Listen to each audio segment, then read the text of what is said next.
Hello everyone, good morning. কেমন আছো বন্ধুরা সকলে? আশা করি অনেক ভালো আছো। আর সত্যি কথা বলতে আমরা কেউই ভালো নেই।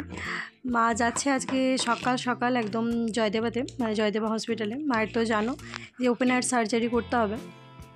ওই একটুখানি সামান্য আর কি ক্যামেরাবন্দি করেছিলাম, না মুখের সামনে ক্যামেরা ধরিনি, কারণ আমারও মন মেজাজ কোনো কিছুই ভালো ছিল না। দুজনে একটু কান্নাকাটি, মানে কাঁদবো না ভেবে শক্তভাবে ছিলাম, তাও চোখের কোণ দিয়ে আর কি জল বেরিয়ে এসেছিলো, কারণ অনেক দিন হলেও এখানে আছেন উনি। যাই হোক, আমি তো যেতে পারছি না, কারণ আমার কোয়ার্টার থেকে জয়দেবা হলো 2.5 ঘন্টা দূরে আর কি। তো আমার বাচ্চা নিয়ে একটু সমস্যা হবে যাতায়াতের জন্য, তার জন্যে আমার হাজব্যান্ডই যাচ্ছে, আর হাজব্যান্ডের একটা বন্ধু আছে।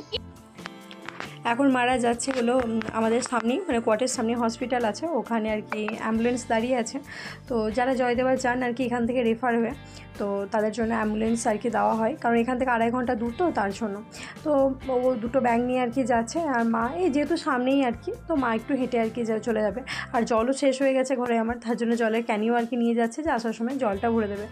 এই ভিডিওটা কিন্তু আজকে মানে 2 দিন আগেকার না, এটা অনেক দিন আগেকার ভিডিও, মানে 15 তারিখের ভিডিও। আমি শ্যুট করে অল্প পরিমাণে রেখে দিয়েছিলাম। তারপরে অনেক পরিস্থিতি খারাপের মুখে আমরা পড়েছি। এটা কিন্তু 15 তারিখের ভিডিও, যেটা আমি অল্প পরিমাণে শ্যুট করে রেখেছিলাম, কারণ সেদিন আমাদের মন মেজাজ কোনোটাই ভালো ছিল না।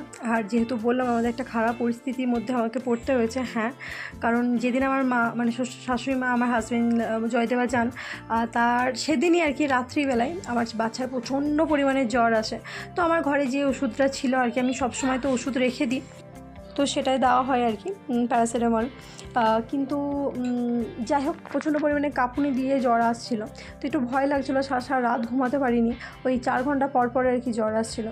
সকাল হতে না হতেই আমার হাজব্যান্ডের একটা বন্ধুকে ফোন করি, কারণ আমি স্কুটি চালাতে জানি না, কারণ আমার বাবারও স্কুটি ছিল না, আমার হাজব্যান্ডেরও স্কুটি ছিল না, তাই ওটা হয়নি আর কি, শিখতে পারিনি। যাই হোক, তো ওই আমার হাজব্যান্ডের বন্ধু, তার মেয়ে, যেহেতু বুঝতেই পারছো আর কি ক্যাম্পের মধ্যে থাকে, আমার হাজব্যান্ড নেই, এই টাইমে যদি আমি অন্য একটা ছেলের সাথে ডাক্তার দেখাতে যাই, 5 জন দেখবে, আরও নোংরা নোংরা কথা বলবে। সেই কারণে তার মেয়ে, আমি আর আমার হাজব্যান্ডের একটা বন্ধু আর কি, এই 3 জন মিলে আর কি আমরা ওই ডক্টরের কাছে যাই। তো ডক্টর বলে যে এখন তো এই ওয়েদারটা খারাপ, মানে প্রতিদিন এখন ব্যাঙ্গালোরের বৃষ্টি হচ্ছে, সেই কারণে হতে পারে যে ওর জ্বর এসছে। তো কোনো ব্যাপার না, ওষুধ দিয়েছিলেন, কিছু অ্যান্টিবায়োটিক, জ্বরের ওষুধ, টুকিটাকি ওষুধ দিয়েছিলেন, বললেন যে হ্যাঁ ভালো হয়ে যাবে, কোনো অসুবিধা নেই। আমি তারপর বাড়ি চলে আসি দেখিয়ে। তো আমার হাজব্যান্ডকে ফোন করি, ও বলে ঠিক আছে আমি চলে যাচ্ছি, যেহেতু ওই বন্ধুটা আছে মায়ের কাছে, আর এখানে মায়েরও আর কোনো টেস্ট হবে না, কারণ 15 তারিখে ভর্তি নিয়ে নিয়েছেন বলেই যে সঙ্গে সঙ্গে সার্জারি করবেন তা না, কারণ 2-3 দিন, ওরা 4 দিন মতো রেখে দেবে। এক সোমবারে সার্জারি হতে পারে, না হলে হতে পারে মঙ্গলবারে সার্জারি। আর মারা ভর্তি হয়েছিল বৃহস্পতিবারে, তো বৃহস্পতিবার শুক্রবার অনেক কিছু টেস্ট হয়েছে, সব কিছু মোটামুটি নর্মাল রয়েছে। তার জন্যই আমার হাজব্যান্ড একটা ওর বন্ধুকে রেখে দিয়ে চলে এসেছিলো বাড়ি দুপুরে, মানে এসেছিলো বলে মান আর কি, না হলে আমি যে কী খারাপ পরিস্থিতিতে পড়তাম। ও আসা মাত্রই আমার ছেলে প্রচণ্ড খুশি হয় বাবাকে দেখে, বাবার সাথে অনেকক্ষণ ধরে খেলা করে, মানে এরকম পরিস্থিতির সম্মুখীন কখনো হয়নি। আমার বাচ্চা জ্বর এসছে, অনেকবার জ্বর এসছে, ওষুধ দিয়েছি, তো জ্বর ভালো হয়ে গেছে, 3 দিন 4 দিন জ্বর থেকেছে, আপনা জ্বর ভালো হয়ে গেছে। তো এই পরিস্থিতিটা সত্যিই অন্যরকম ছিল।